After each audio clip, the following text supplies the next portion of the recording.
Yuna stood in the center of the Grand Council Hall, her back straight and her face empty of emotion. Around her, the noble families of the Valari Empire whispered behind their hands. Their words were quiet, but she heard every single one. A human.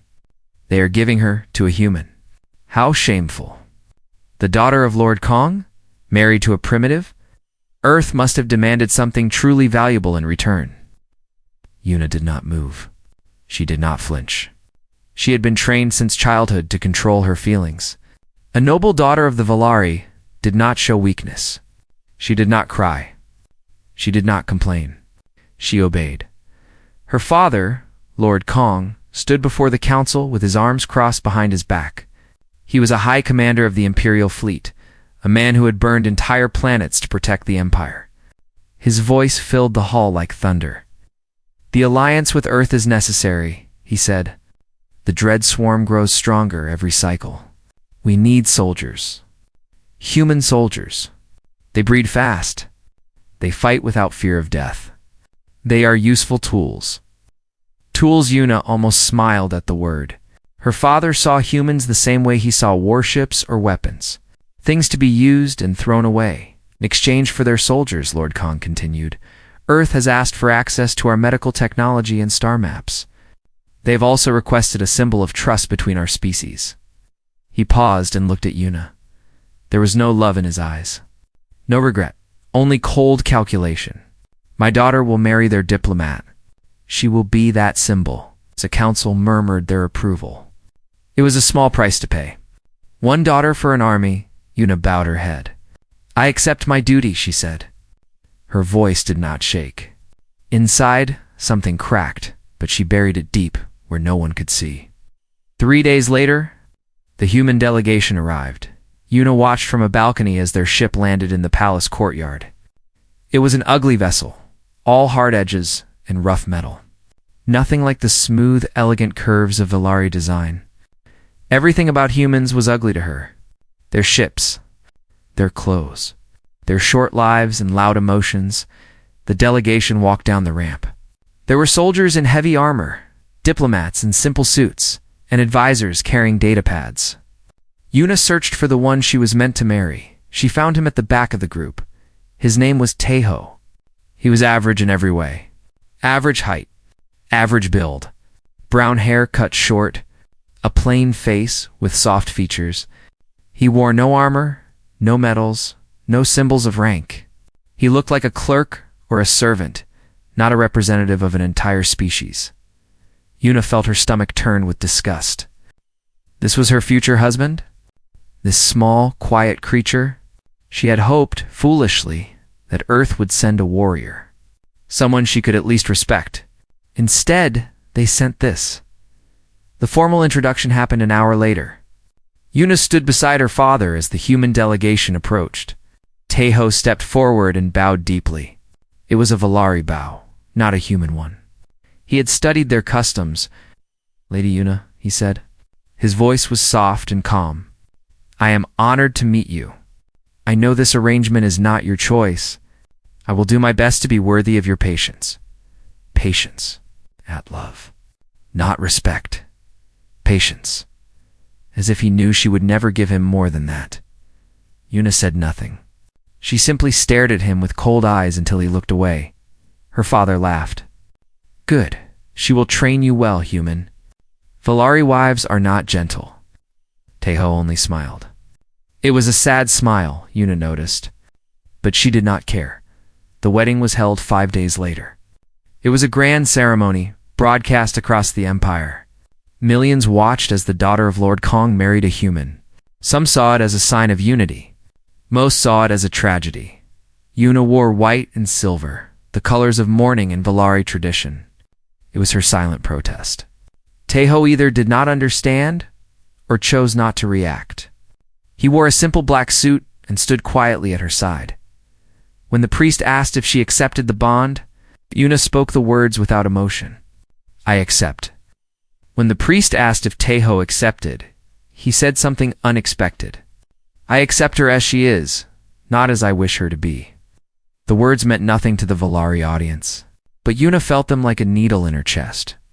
She did not understand why. After the ceremony, Taeho approached her with a small box in his hands. He opened it to reveal a single white flower. "It is called a rose," he said. "On Earth we give these two people we wish to honor. I know you did not choose this marriage, but I want you to know that I will try to make your life easier, not harder." Yuna looked at the flower. It was beautiful, she admitted to herself. Delicate and white, with soft petals that seemed to glow, she took it from his hands. Then she dropped it on the floor and crushed it under her heel.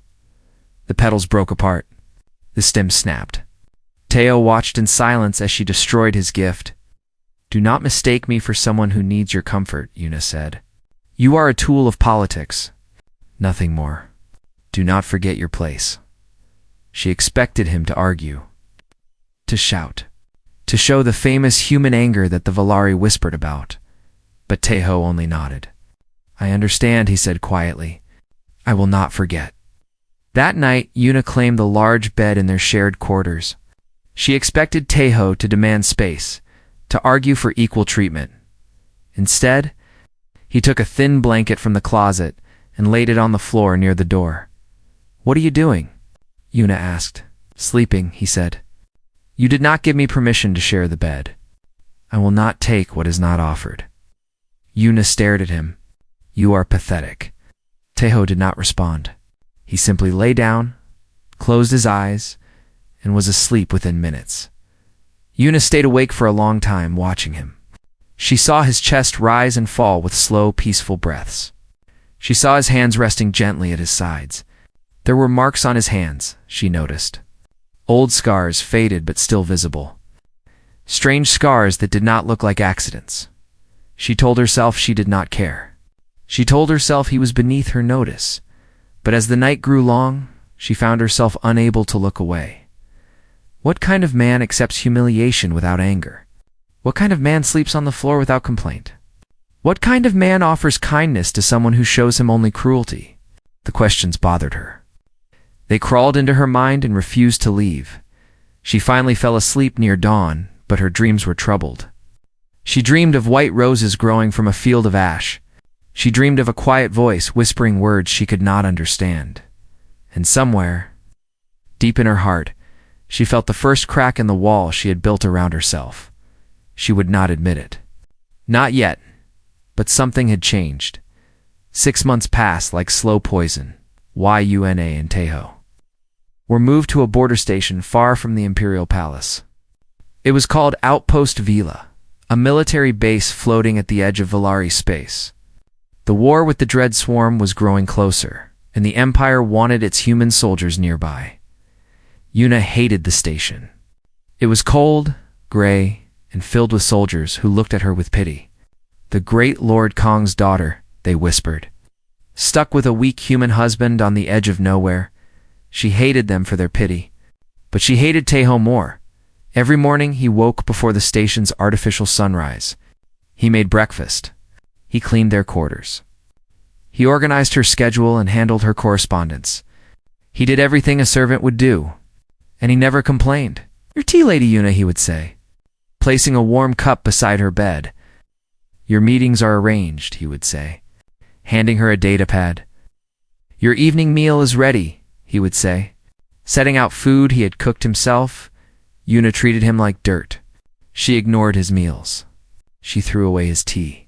She spoke to him only to give orders or insults. "You're useless," she told him one morning.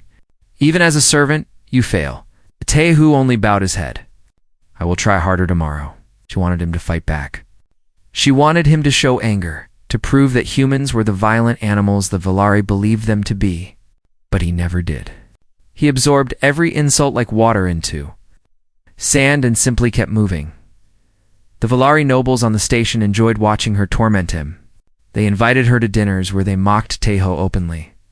"Tell me, human," one lord said, "do your people still eat with their hands like beasts?"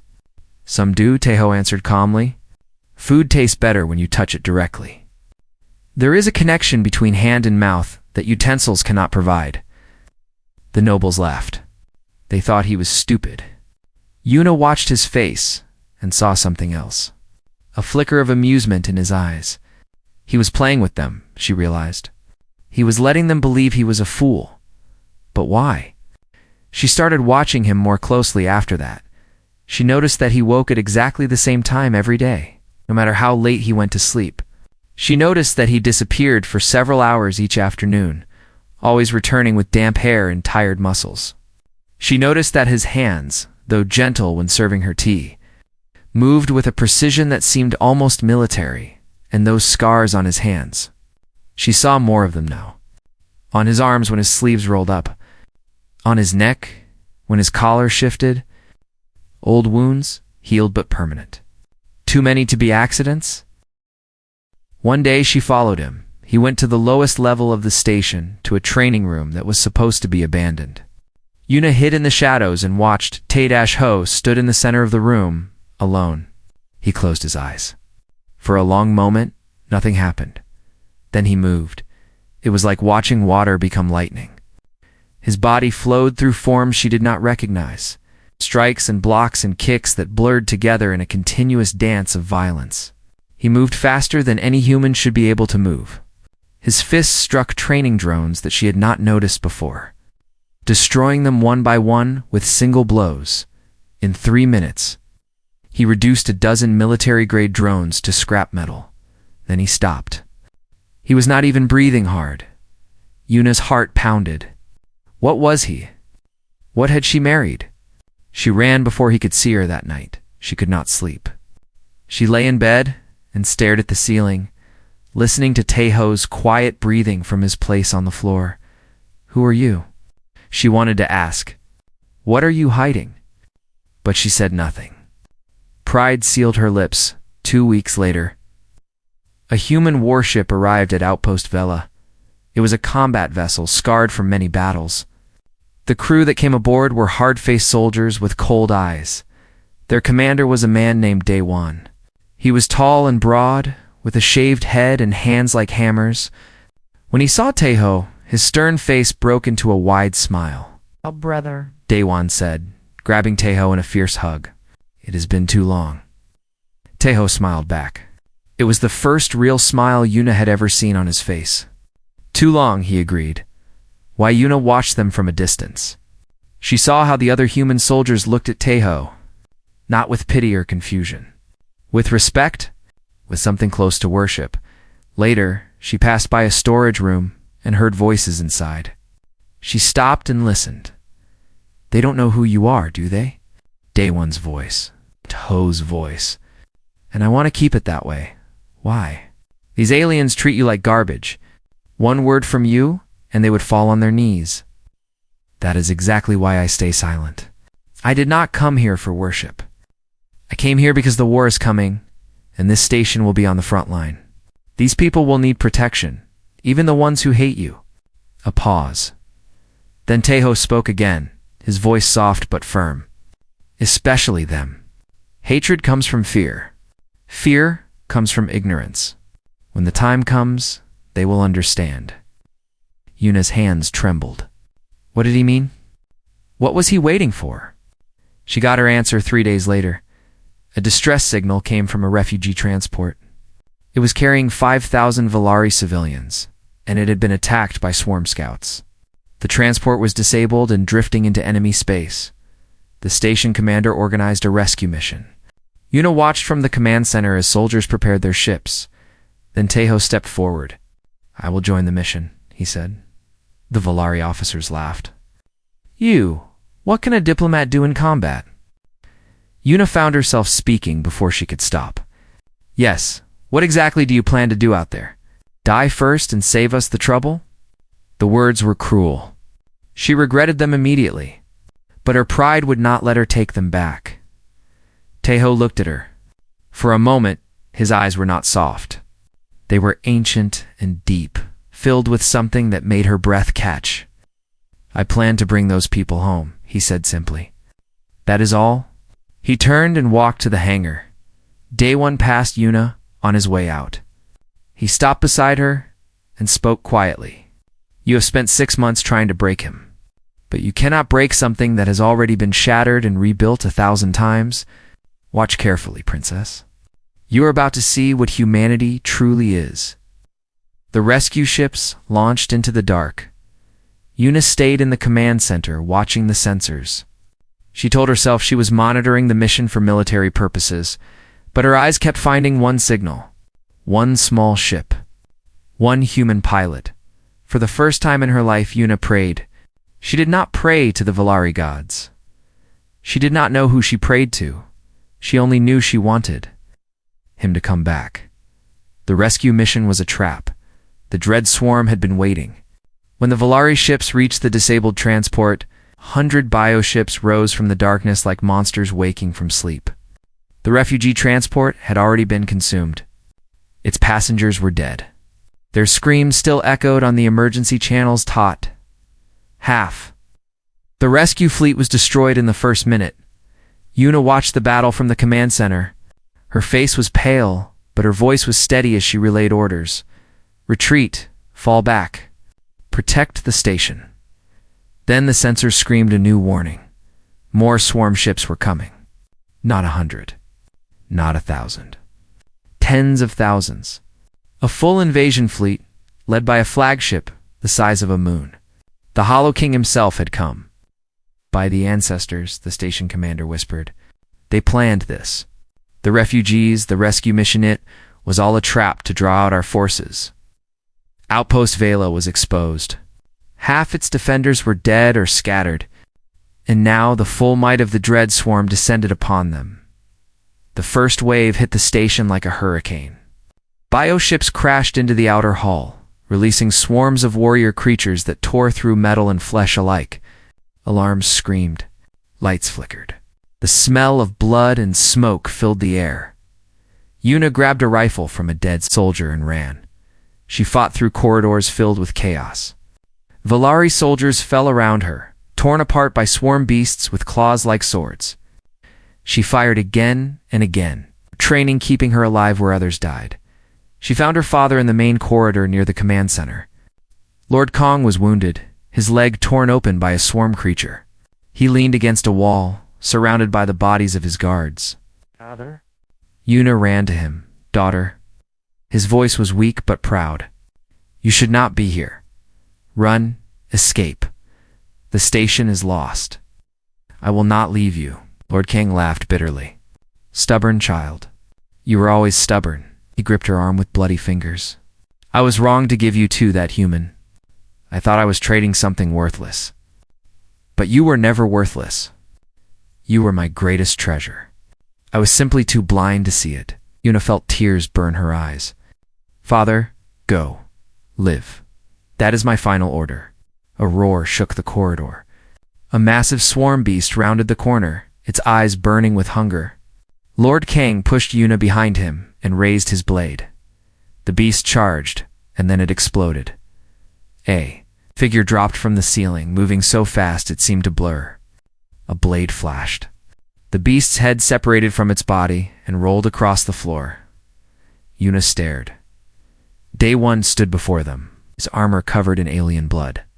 Behind him, human soldiers poured into the corridor, their weapons blazing. High Commander Day One said, helping Lord Kang to his feet. Medical team is on the way. Lady Yuna, stay close to us. Yuna grabbed his arm. Taeho, where's Taeho? Day One's expression was strange, a mixture of pride and sorrow. He is doing what he was born to do. What does that mean? Where is he? Before Day One could answer, every speaker in the station crackled to life. Every screen flickered. Every light dimmed for a single heartbeat. Then a voice spoke. It was Taeho's voice, but different, deeper, colder, ancient in a way that made Yuna's soul tremble. This is Taeho of Earth, Shinbyong of the human race. I am claiming this battlefield. Yuna did not understand. Shinbyong. What is that? Day One knelt beside her. His voice was quiet, reverent. Every 1,000 years, a human is born who carries the memory of every war our species has ever fought. Every battle. Every victory. Every death. They are called Shinbyong, war deities. Living weapons forged by 10,000 years of bloodshed. That is impossible, Watch Day One said. And you will believe. Across the station, something happened that no Valari could explain. The human soldiers stopped fighting. All of them. At the same moment, they knelt where they stood, even in the middle of combat, and closed their eyes. Then they spoke in unison. A single word. A name, Teho. The word rolled through the station like thunder, like a prayer, like a promise.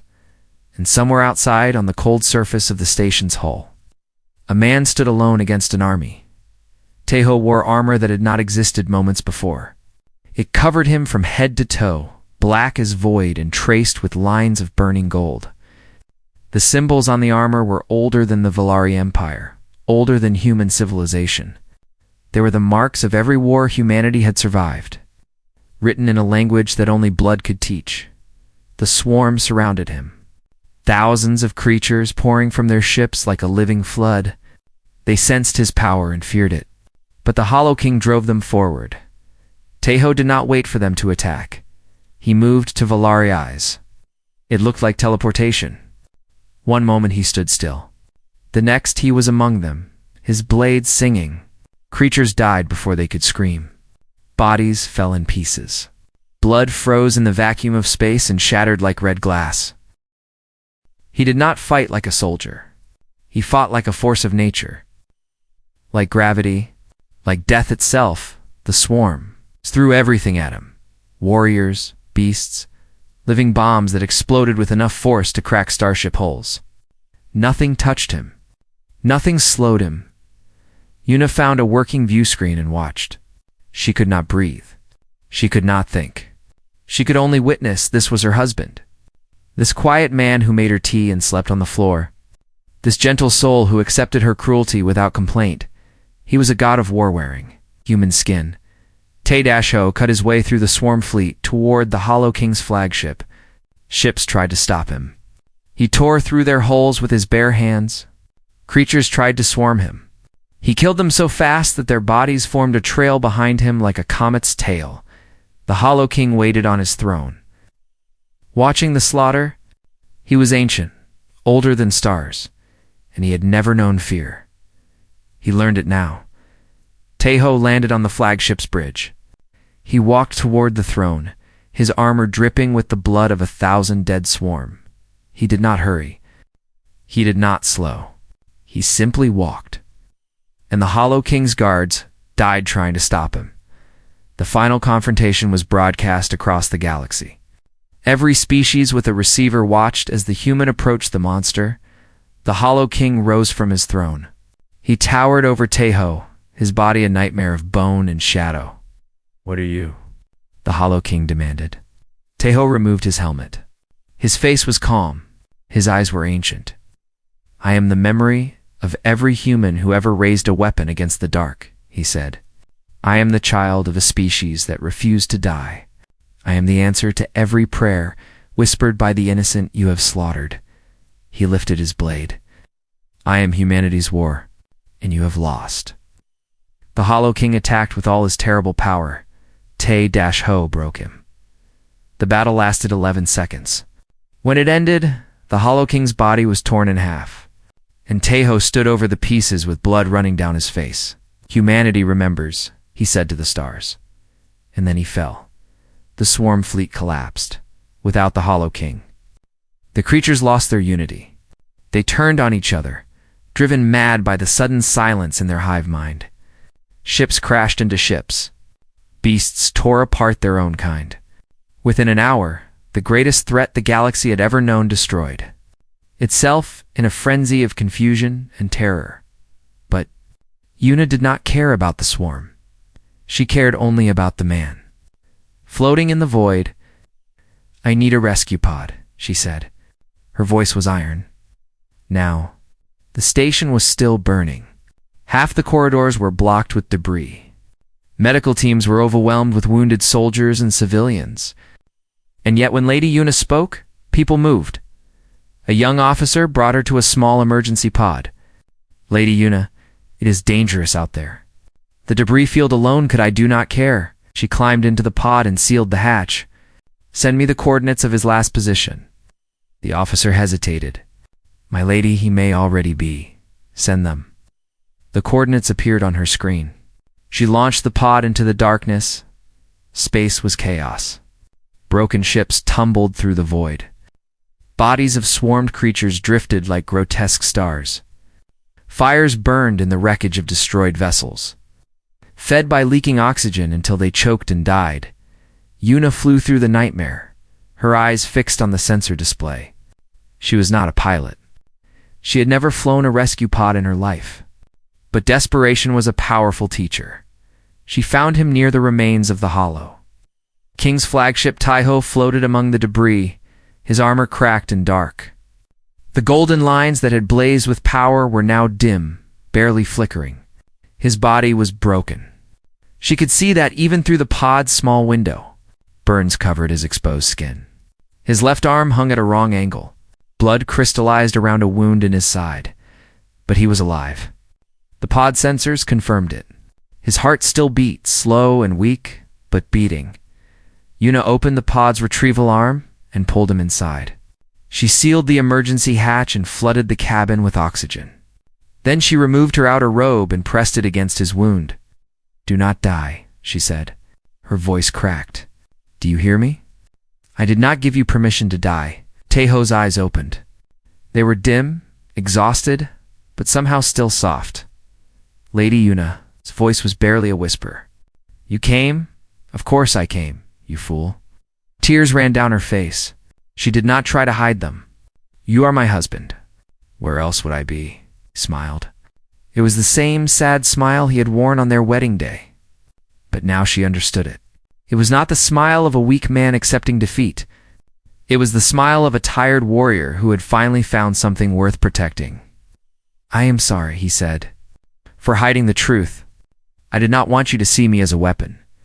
I treated you like a servant, like an animal, and you never once defended yourself. You were angry. You had every right to be. Your life was taken from you. Your choices were stolen. I was just another chain around your neck." He coughed, and blood stained his lips. "I wanted to give you time. Time to see that I was not your enemy." Yuna pressed harder on his wound. "Stop talking. Save your strength." "No. I need to say this." His hand, trembling and weak, found hers. "The first time I saw you, standing in that council hall with fire in your eyes, I knew you were extraordinary. Not because you were beautiful or powerful or noble, because you were fighting. Even when you could not win, you were fighting. That is what I love about you." Yuna's heart stopped. "Love, yes?" He closed his eyes. "I have loved you since the beginning. I just wanted you to be happy. Even if that happiness never included me." The pod docked with the station. Medical teams swarmed around them, pulling Taiho onto a stretcher and rushing him to surgery. Yuna followed, refusing to leave his side. For 3 days, he hung between life and death. The doctor said his body was burning itself out. The power of the Shinbyang was not free. It consumed the user from within, trading years of life for moments of impossible strength. Taiho had pushed himself far beyond any limit. His organs were failing. His cells were dying faster than they could heal. "Needs to rest," the head doctor told Yuna. "Complete rest for months, perhaps years. Even then, he may never recover fully. The Shinbyang power has taken most of his strength. He will never fight again. Will he live? If he chooses to, but the will to live must come from within. We can only repair his body. His spirit must heal itself." Yuna sat beside his bed. She held his hand. She did not sleep. She did not eat. She simply waited. On the 4th day, the galaxy began to understand what had happened. News spread across every world, every station, every ship with a receiver. A human had killed the Hollow King. A single human had ended a war that had threatened to consume the entire galaxy. The Valari Council sent messages of gratitude. They offered Taiho titles, lands, wealth beyond measure. Lord Kong himself, recovered from his wounds, came to the medical ward and knelt beside the bed. "I was wrong about your kind," he said to the unconscious human. "I thought you were tools to be used. I did not understand that tools do not choose to sacrifice themselves. Only people do that. Only heroes." He looked at Yuna. "I am proud of you, daughter. Not because you married him, Because you saw his worth when I was too blind to see it. Yuna said nothing. She simply continued to hold Taeho's hand. On the 5th day, Daewon came to visit. He brought a small box with him. I found this in his quarters, he said, placing it on the bedside table. He asked me to keep it safe, in case something happened to him. Yuna opened the box. Inside was a white rose, perfectly preserved. It was the same rose she had crushed on their wedding day. Somehow, he had kept the pieces. Somehow, he had restored it. A note lay beneath the flower. The handwriting was careful and neat. Yuna, if you are reading this, I am probably dead or dying. Please, do not be sad. The time I spent with you was the happiest of my life, even though I know you did not feel the same. I kept this rose because it reminded me of you. Beautiful, strong, covered in thorns. I would not have you any other way. If I survive, I will give you a new rose, and I will ask if we can start again. If I do not survive, please keep this one. Let it remind you that even broken things can be made whole. Taeho Yuna clutched the rose to her chest. For the first time since childhood, she let herself cry without shame. Great sobs shook her body. Tears poured down her face like rain. She cried for the time she had wasted. She cried for the cruelty she had shown. She cried for the love she had been too proud to accept. And when she was finally empty, she leaned close to Taeho's ear and whispered, "Wake up. Please wake up. I am ready to start again." On the morning of the 6th day, Taeho opened his eyes. He saw Yuna sitting beside him. A white rose in her hand and dried tears on her face. "You kept it," he whispered, as she held his hand tighter. "And I am keeping you too. Whether you like it or not." For the first time, Taeho laughed. It was weak and soft, but it was real.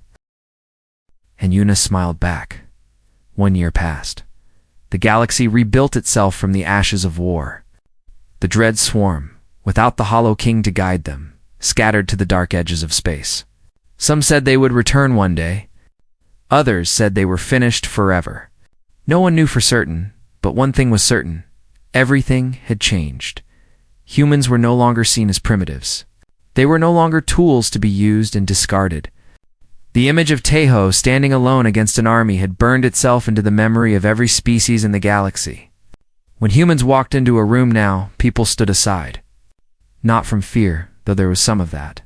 From respect, the Valari were the first to formally apologize.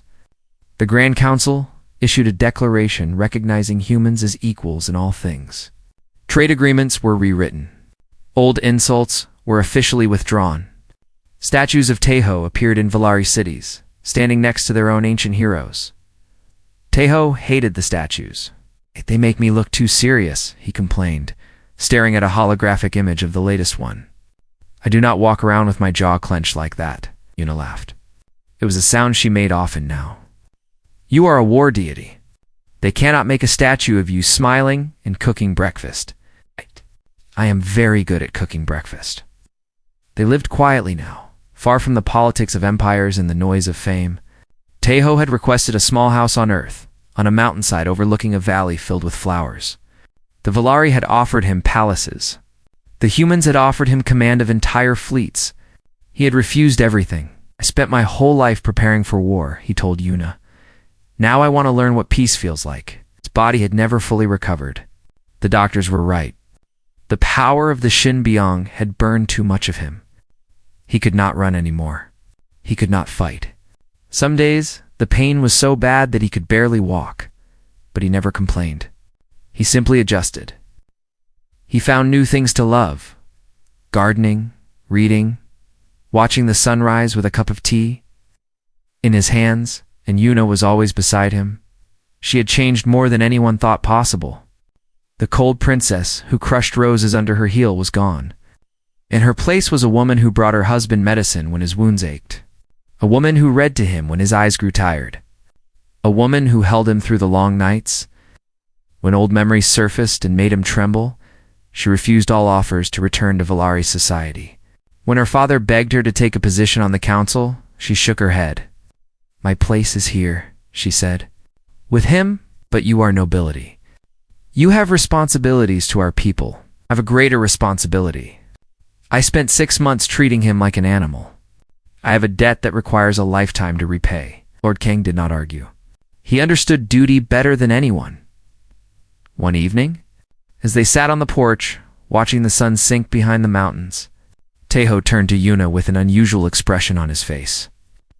"I want to ask you something," he said. "Anything." He pulled a small box from his pocket. Inside was a simple ring, made of silver and gold, twisted together. "On Earth," he said, "we have our own wedding traditions. They are simpler than Valari ceremonies. No councils. No politics. Just two people making a promise to each other." Yuna's breath caught. "We are already married." "Yes, by Valari law. For Valari reasons." He opened the box and held up the ring. "I am asking if you will marry me by human tradition. Not because an empire demands it. Not because a treaty requires it.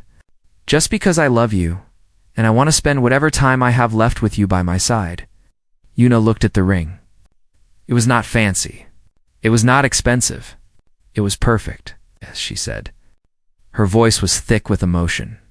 1,000 times yes. Yes. They were married again 1 week later. The ceremony was held in the valley below their house, surrounded by wildflowers and open sky. Day one served as the witness. A few close friends attended. No politicians, no nobles, no cameras. Tae-Ho spoke vows that he had written himself. "I promise to love you when you are kind and when you are cruel. I promise to stand beside you when you are strong and carry you when you are weak. I promise to see you as you truly are, not as the world tells me to see you. And I promise that no matter what comes, I will always choose you." Yuna spoke her own vows in return. "I promise to be worthy of your patience. I promise to protect your peace as fiercely as you protected our world. I promise to never forget the gift you gave me, not your power, but your gentleness. And I promise that the woman who crushed your rose will spend her life growing gardens in your honor." They exchanged rings. They kissed. And somewhere, watching through a screen on a distant station, the galaxy witnessed something it had never seen before. A human war deity. Broken and healing, crying tears of joy as he held his alien bride. Not because he had won a battle, but because he had found something worth more than any victory: love. The news spread across every world. The image of their wedding became a symbol, not of human strength or alien weakness, of something simpler and more powerful. The promise that enemies could become lovers, that hatred could become understanding, that two species, separated by stars and prejudice, could find each other and build something beautiful. 6 months after the wedding, Yuna made an announcement that shocked both their families. She was pregnant, the first human Valar child in history would be born from the union of a war deity and a noble princess. Scientists across the galaxy speculated about what traits the child might inherit. Would it have Velari lifespan? Human adaptability. The genetic memories of the Shinbyong. Taeho did not care about genetics. He only cared that his child would be loved. "I want to be a better father than I was a warrior," he told Yuna one night, his hand resting on her stomach. "I want this child to know peace. Real peace. Not just the absence of war, but the presence of joy." Yuna covered his hand with hers. "Then we will teach them together. How to be strong without being cruel. How to fight without losing themselves. How to love without fear." The baby was born on a spring morning when the flowers in the valley were blooming and the sky was clear and blue. It was a girl. They named her Hannah, which meant flower in the Old Earth language. Taeho held her in his arms and looked into her eyes. They were Valari eyes, silver and bright. But behind them, deep beneath the surface, he saw a flicker of something ancient, something familiar. The war gods of humanity were not extinct. They were evolving. Taeho smiled and kissed his daughter's forehead. "Welcome to the universe, little flower," he whispered. "You have a lot to learn. But do not worry. Your mother and I will be right here beside you." Yuna leaned against his shoulder, exhausted but happier than she had ever been. "What are you thinking?" she asked. Taeho looked at her, then at their daughter. Then at the valley spread out before them, full of life and color and hope. I am thinking, he said, that I finally understand why I survived. Not to win wars. Not to kill monsters. But to have this moment, this family, this life. He kissed Yuna gently. I am thinking that I would live through all of it, again every battle. Every wound, every year of loneliness, just to end up here. With you? Yuna smiled and closed her eyes. Outside, the flowers swayed in the breeze. The sun warmed the earth. And somewhere in the distance, a galaxy that had known only war for centuries took its first true breath of peace. The story of the war deity and his princess was just beginning. But that, as they say, is a tale for another time. For now, there was only this. A family, a home, and a future bright enough to outshine the stars.